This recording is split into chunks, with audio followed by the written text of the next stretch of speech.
perfil d'artista molt vinculat en aquesta casa, primer pel moment. Ell va ser el que diem un noucentista una mica tardà, un noucentisme que el que feia era fer la recerca i tornar als orígens del Mediterrani, de la Grècia clàssica, i buscant l'harmonia, la serenor.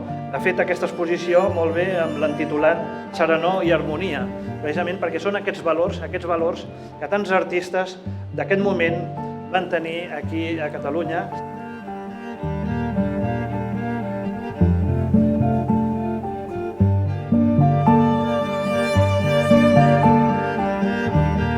L'Anton Casamor va ser una persona amb moltes inquietuds. Ell pensava que un escultor havia de ser un bon dibuixant. No hi creia en un escultor que no dibuixés bé. Per ell, una escultura era una infinitat de dibuixos.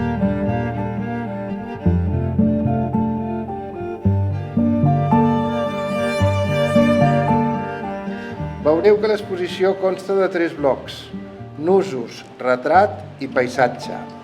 La pintura a l'oli de Maria Jesús Franquet, la meva mare, el prestigiós acadèmic Yuri Saveliev va fer un magnífic elogi i la considera una de les millors obres mestres del gènere de retrat realista de la segona meitat del segle passat. La peça, com diu el Carles, més viatjada, més internacional, és Repòs, que és de 1946, que va estar fa poc temps amb una col·lectiva vinculada a Dalí, que va estar a l'Hermitage.